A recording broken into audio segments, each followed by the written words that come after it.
and it's called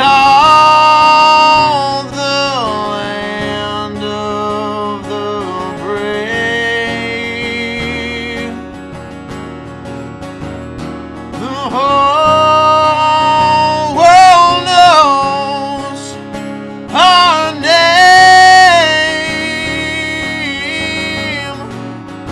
One God and 50 states.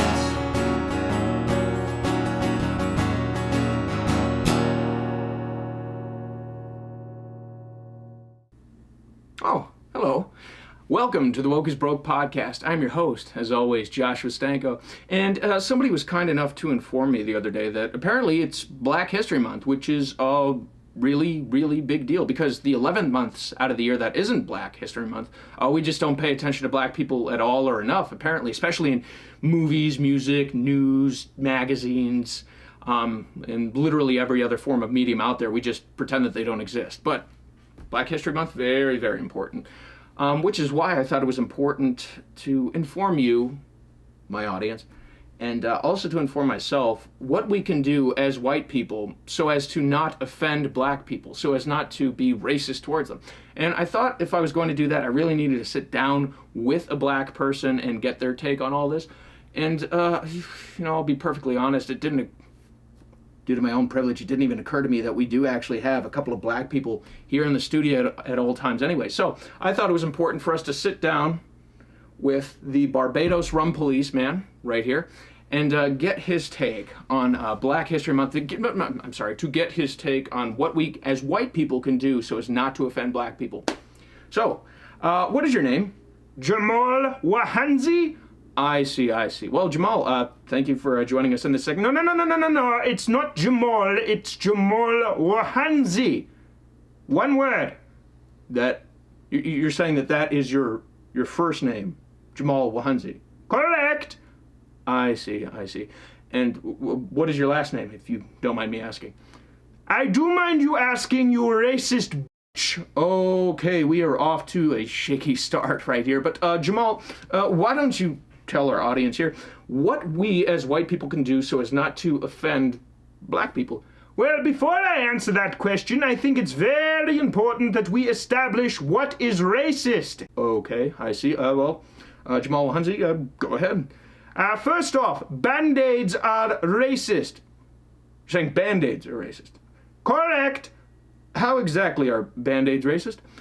Well, you see, they are flesh-toned in color, meaning that they look very nicely on the white people, but not so much on the black people, and for that reason, Band-Aids are racist. Correct. I see. Okay, well, why don't we continue down this list of racist things? Well, let's see. Thanks to the Super Bowl commercial for Google, we all now can recognize openly that cameras are also racist. Now, Jamal Wahanzi, I have to admit, I saw that commercial, and by the looks of it, the pictures that they provided to emphasize that cameras don't pick up black people quite as nicely, none of those photos were properly lit. I mean, we have lights in the studio here to make sure that I come out okay. Wouldn't it make more sense to suggest that if you just lit the area better, that maybe black people would appear in better lighting and that sort of thing? No, not at all, you racist piece of crap. Cameras are racist. Do not interfere with my truth again, or I shall strike you. I see. Okay, well, I don't want to go there. Okay, please, by all means, continue your truth. Jamal Wahanzi. Let's see. Math is also racist. Rent is racist. Policing is racist. Wait. When you say policing is racist, are you suggesting that arresting and prosecuting people who commit crimes is racist? Only if they are black. Yes, in that case, it is absolutely racist. That doesn't really seem really fair, though, does it? What did I say about interfering with my truth? Now you've incurred the wrath. I'm really sorry for interfering with your truth, Jamal. Just don't hit me anymore, man, please. Okay, let's continue. Police officers are also racist, teachers are racist, the medical system is racist, medicine is racist, and of course, all white people are also racist. This concludes my truth on the matter, you dogs. Oh, Oh, God, he really got me good right in the eye. Oh. Well, that concludes the racial truth presented to you by Jamal Wahanzi. And I'll be perfectly clear, it sounds like the only way to avoid offending black people is to not be white and to avoid using or doing literally anything. But with that enlightening message brought to you, that is how we at this podcast are going to honor Black History Month and all of the deeply oppressed minorities in this country. In any event, we're just going to move on. So CNN is doing their part to enlighten people when it comes to Black History Month, and they had an article up that we've certainly covered articles that were racist on this podcast before, but it never ceases to amaze me with the left how every time you think that there's a level that they just can't possibly get any lower, sure enough, there's some cockroach who sticks his head up and lets you know, hey, no, it can get even lower than this, and then just resets the bar again. And that's what they're doing over at CNN, thanks to a stunning, amazing, racially enlightened journalist over there by the name of Dante Stewart, in an article that he wrote for CNN called "We Redefined Blackness as a World and a Gift." And let's just see the enlightened ramblings of this man right here, who by all accounts is absolutely not a racist and somebody that we need to really, really pay attention to. Shall we? Let's be clear, Black history is not about saving America or white people. Black history is about us. In a moment where we still live in what James Baldwin called In the Fire Next Time, the loveless world, a moment still defined by banning black books, exploiting black creativity, stifling black freedom, harming black life, we need to remember who we are and why we tell black stories. Of course, there is no singular black experience, no one way to see us or know us, but there is something distinctly black about the way we take what we have and turn it black. And even then, many people still fail to see the myriad of ways we create life and live beyond the limits of the white imagination. Well, that's just wildly racist right there. We must remember, white people made blackness a curse and a sin. Let me rephrase that. That statement is wildly racist. We redefine blackness as a world and a gift. Black history is not simply asking, how can I remember and learn about black people? It is all of us asking how we can love black people by seeing them, hearing them, and creating a world where black people feel seen, inspired, and protected. There are those who seem to think our lives are just lessons, somehow reducing us to helping white people to get it.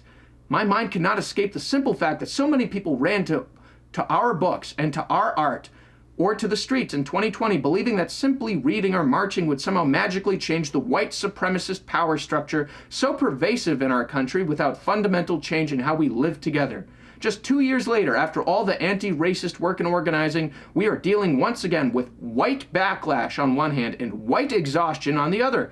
Some want to erase us, others want to control us. This misses the power of our living. We neither must be perfect or in performance to stay alive.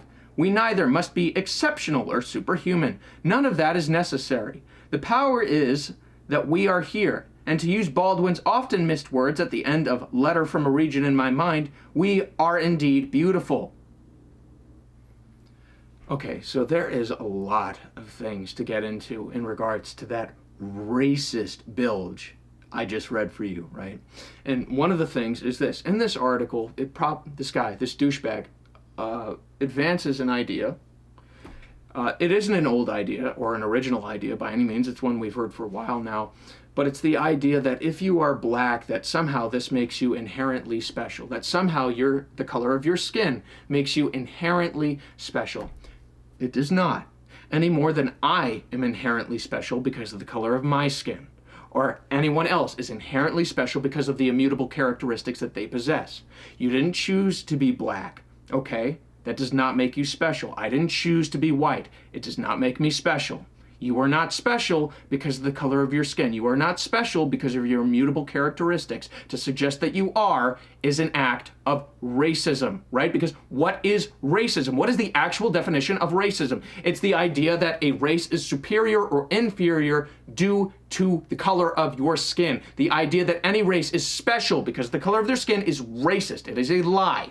Plain and simple. The other thing that he pushes in this article is this thing that we've heard over and over and over again, is black culture, right? The idea that black people are inherently linked to one another, right? As though they share the same culture, as though they share the same books, the same arts, the same, right? Or as he puts it, black books, right? Black art, black songs, black culture, right? As if all of the people are just inherently tied together because of the color of their skin. Again, they are not. Black people in Jamaica have a culture. They have a culture. Is it the same culture as, say, Haitian immigrants living in Louisiana? No, it is not. Is it the same as black Indians living in India right now? No, it is not. It is because there is no such thing as black culture. Culture is the product of traditions that you are taught, that you learn, and that are usually specific to a particular region, right?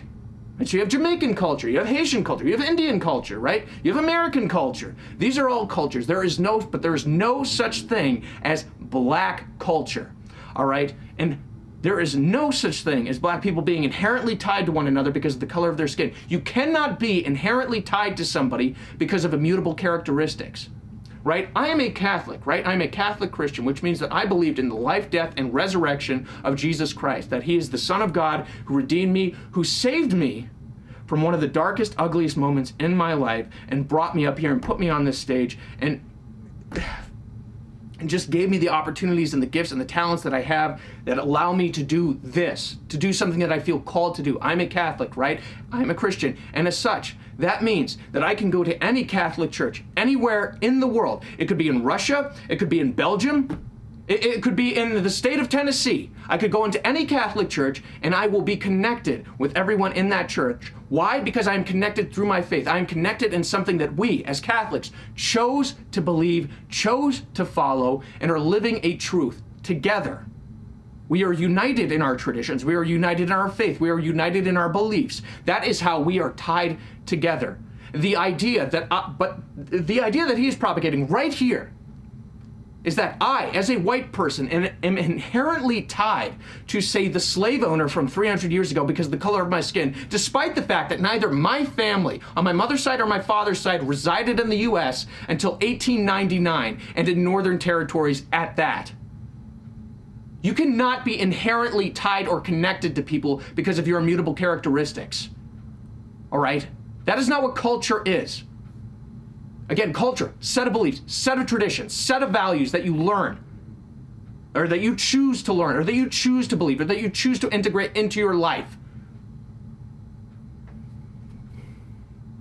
And you know, I've got to say, it's for that reason. It's because of what culture actually is. It's because of being connected with people by your beliefs, by your value system, why I can absolutely, absolutely confidently say that I, as a white man, have a hell of a lot more in common with Dr. Martin Luther King Jr. due to my values and due to my beliefs than Dante Stewart ever will for being black.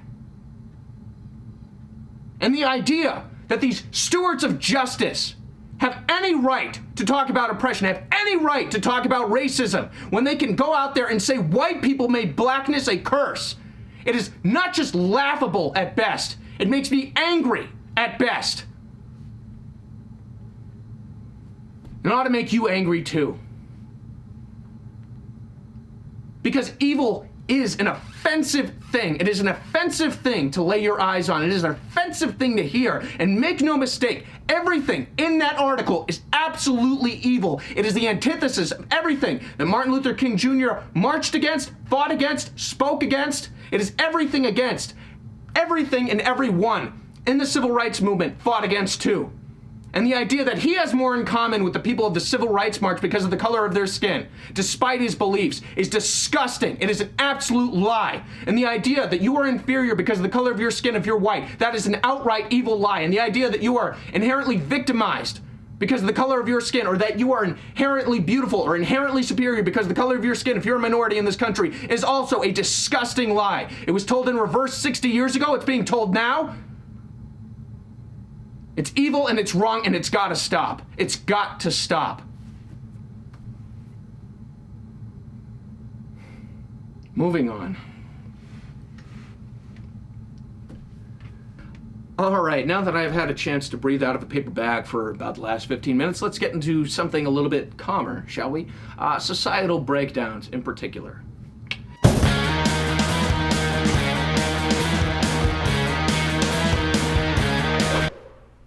Okay, so a 15-year-old, emphasis on 15, a 15-year-old TikTok star with 1.2 million followers had kind of a rough ordeal over the last week. Her name, Ava Marjorie. The ordeal, an 18-year-old Eric Johnson, stalked her, broke into her home with a shotgun, and was shot and killed by her father, who is a former police officer. Let's get into the specifics of it, shall we? So allegedly, Mr. Johnson sent Ava hundreds of messages on social media. He even paid her classmates for information about the TikToker, according to her family. Scary, scary stuff right there. Now, Ava's parents told the New York Times they allowed their daughter to sell Johnson 2 selfies for $300 cash. Then he started asking her for explicit photos, the family said. I had an opportunity to actually text this person and say, hey, she's a minor and you need to not contact her anymore, and we notified the authorities. Her dad, Rob Majorie, 51, told NBC. But Johnson was not deterred. Last summer, he arrived at their doorstep with a gun and started firing shots through the front door, the family said. Somebody had attempted to breach the door with, I presume, the shotgun, Rob Marjorie recalled. All I remember was I heard it, I felt in my chest, and I looked up, and there was a hole in my door from the fragments, Ava said. So this psychopath shot in the door of their home with a shotgun, proceeded to break in. The ex-cop grabbed his gun and waited for police to arrive. He said Johnson returned with a shotgun and refused to drop it. At that point, I took action and neutralized the threat, Rob Majorie said. Right, so he saved his daughter, right? He saved his wife, saved himself from a dangerous and disturbed individual, right? Should be a happy story, right? Not so much. Not so much. So, let me just break this down a little bit. You know, I remember going to the pediatrician when I was a little kid, right? Sitting in the lobby waiting. And, there'd always be this kind of collection of toys that you could play with to occupy yourself with while you're waiting for the doctor to come out or whatever, as a little kid. And I remember as time went on, going to the doctor's office, and instead of seeing kids play with little toys in the corner, I'd see little kids doing this, right? They'd be on their phones, right? They'd be on their tablets. These little kids, right? And parents just give them to them. Why? Because it's easier? Right? I mean, that's ultimately what it comes down to is bad parenting, right? Right? And that's what we're seeing here. A 15-year-old girl, 15, is an online star with 1.2 million followers. Her parents let her go out there and parade herself around on the internet for the entertainment of strangers, and then let her sell photos of herself for cash online to a man who would eventually come down and try to kill her and kill them. That is the fault of the parents. That is the fault of the parents for creating a situation in which their daughter was unsafe. As a parent, it is your job to protect your child, to put their needs and their well-being well ahead of your own. There's an old trick for dieting. It goes something like this. When you go for the bag of potato chips, right, you ask yourself, do I love myself more than this bag of potato chips, right? The same can be applied to parenting. When your kid comes to you and says, I want to put out online videos of myself to the appeasement of millions of strangers, question, is it easier to just let the kid do what they want? Sure. But do I love my child more than I love myself in this moment? Ava Marjorie's parents did not. They did not. I don't know, that's a pretty strong accusation. But hey, your job is to protect your kids and to protect them from themselves, and you didn't do that. You're bad parents. You are bad parents, and this is entirely and 150% your fault for creating circumstances that never, ever, ever, ever should have existed for this little girl. Period. End of story.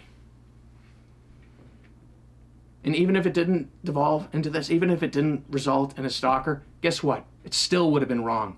There is a reason when you look at childhood movie stars why they end up so screwed up. It is because a child needs normalcy, needs stability, and there is nothing normal or stable about the celebrity lifestyle. Nothing at all. This girl, no doubt, will be screwed up for life, sparing a miracle of some sort, or just a lot of therapy, maybe both. And that is because as their parents, they didn't do their damn job. They didn't put their needs and the overall well-being of their daughter ahead of what was easier for them as parents to do, to just sit back and do nothing, really. So no, this man is not a hero for stopping the stalker. Those parents are not heroes. They're damn failures who failed to protect their child, who failed to do their duty as parents.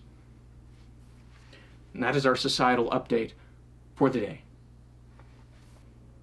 It is now time for a favorite segment of mine, international news.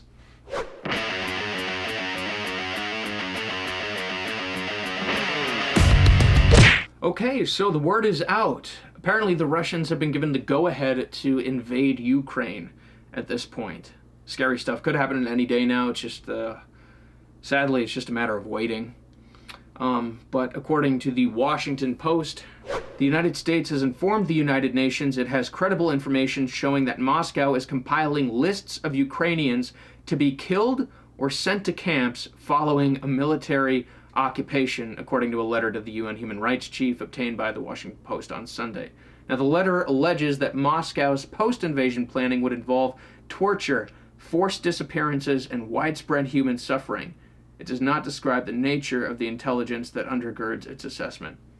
Now, of course, Russia is just straight up denying these claims. According to the Kremlin spokesperson, Dmitry Peskov, he says, "Do you realize that it's an absolute..."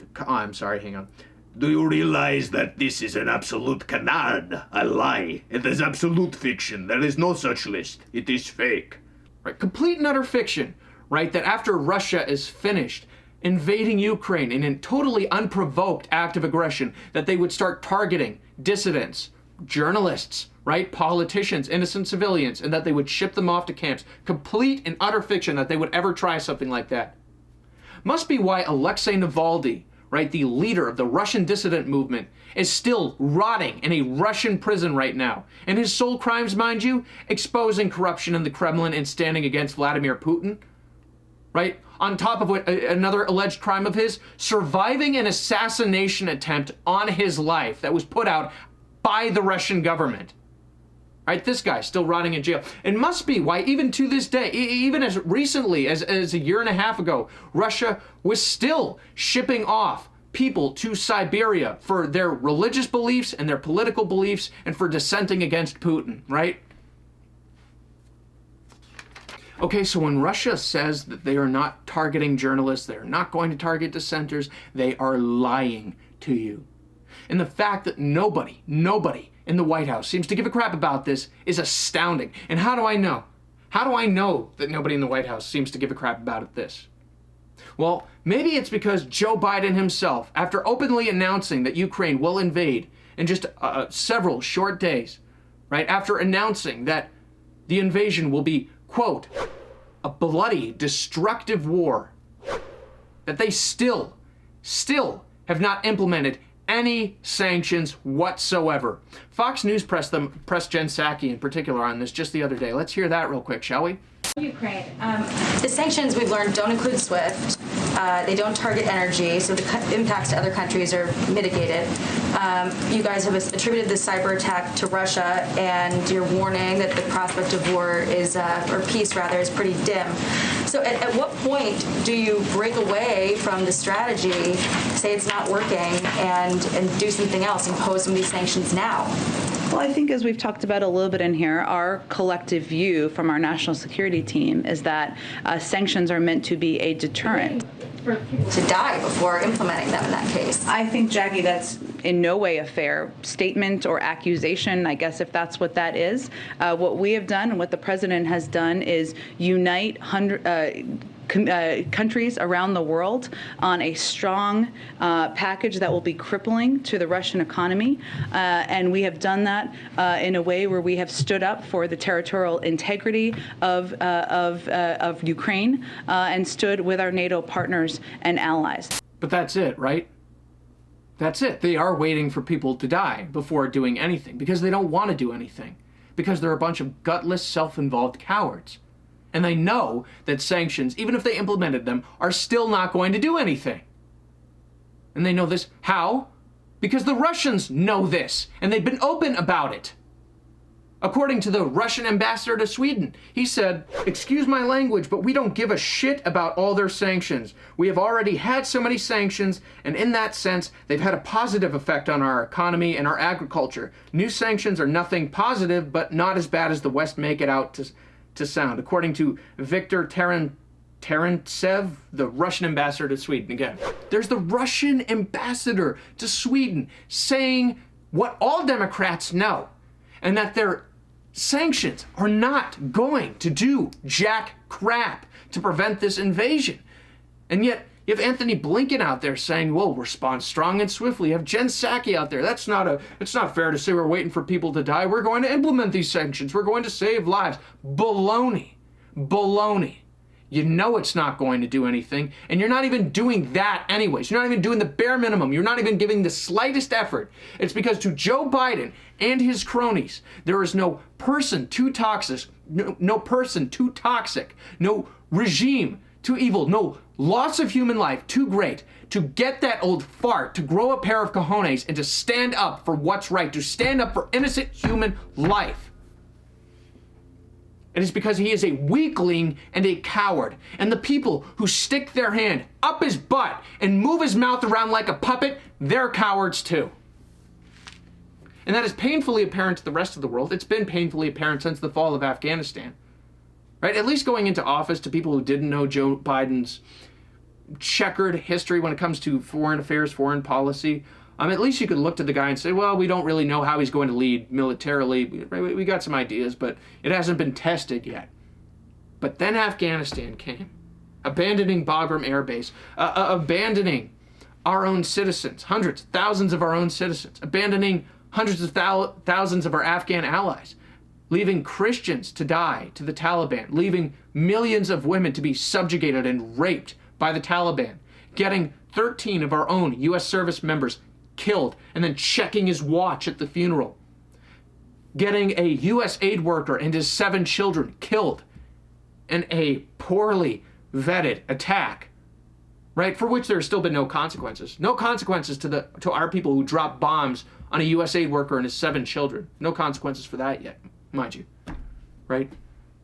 For the world to see Joe Biden let in tens of thousands of unvetted Afghan citizens into this country. We're going to get to that in just a minute, right? And again, meanwhile, abandoning our citizens, Christians, women, and our allies over there. There was no moment more crystal clear to the rest of the world that Joe Biden is a dementia-ridden coward who does not care about anyone or anything other than himself and his own ambitions. He doesn't have the balls to stand up to Putin. He doesn't have the balls to stand up to China. He doesn't have the balls to stand up to North Korea. He doesn't have the balls to stand up to a freaking Girl Scout, for God's sakes. And yet this is the guy. This is supposed to be our savior. After 4 long years of hearing Trump, he's a Russian crony. Trump, he's in Vladimir Putin's pockets. He can't stand up to the Russians. This is the guy who's going to bring unity and peace to the world. This is the guy who's going to restore the divisions in our country. Give me a break. Nobody's buying that crap anymore. They haven't been buying it since Afghanistan. They haven't been buying it since he got out on a stage and said that half the country who disagrees with them are akin to Jim Crow segregationists and slave owners who would stand against Martin Luther King Jr. and Abraham Lincoln. Nobody's buying this Grandpa Willie, bring them all together, let's hold hands and sing Kumbaya anymore from this guy. It is painfully apparent that he is a divisionist, that he's a weakling and a coward, and that everyone who stands by him is a weakling and a coward. And that is why every available poll, when it comes to the elections in November, show that Democrats are going to get their clocks knocked for sure. There's no way around that now. They're trying to backtrack a little bit, right? Nancy Pelosi, she was out there the other day saying that defund the police is dead. It's not going to matter. It's not going to matter. You can redistrict New York however you like. You can walk back some of your more radical policies. The fact of the matter is that people have been suffering now for 2 freaking years in this country. They look to what their government is doing overseas, abandoning our people. They look to what the government is doing in this country. They aren't buying anymore that it's due to corporate greed that inflation is out of control, right? They aren't buying that things are somehow better now due to a rise in economic growth. They know that's a lie because things still suck. You can't go to the grocery store and find what you need. You can't go to the grocery store and find a cashier to buy the stuff that you need. Nobody's buying their BS anymore. People are waking up one by one by one by one. And they're going to feel it in the polls, and they're starting to feel it a hell of a lot when it comes to the culture. Thanks to Ben Shapiro's company, The Daily Wire, putting out movies, putting out TV shows. Thanks to people like Kid Rock putting out anti-woke songs, right? There's more and more conservative material available on the market now. More and more competitors to Facebook and Twitter, right? You have Trump releasing a social media website, right? You have Rumble growing exponentially, mind you.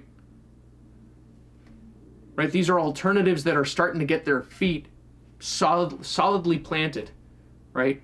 In the wake of just woke dominance over freaking everything. And so Joe Biden, his lackeys, and his corporate cronies who do his bidding, they're going to feel it in their pockets. They're going to feel it in the polls.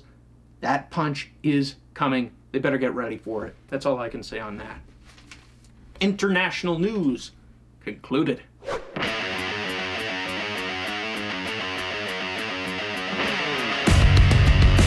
Okay, so good news and bad news. So bad news, today's episode ran a little bit longer than I was anticipating, which means we weren't really able to cover everything that I was hoping to cover. Good news is we're going to be having an additional bonus episode tomorrow, Tuesday, covering everything that's going on in Canada. There are a lot of updates that happened over the weekend, some really shocking and important stuff to know about. So keep an eye out for that tomorrow, Tuesday. Don't worry, the main episode on Wednesday is still going to air on Wednesday. We're just releasing an additional episode tomorrow is all. But in any event, if you haven't hit that notification button, definitely hit that notification button. If you haven't subscribed, definitely please subscribe. Leave a comment, like the video if you can. Helps the algorithms and all that. But in any event, I am Joshua Stanko saying please stay safe, please stay informed, and God bless, guys. I sincerely mean that. God bless you guys. We'll catch you next time.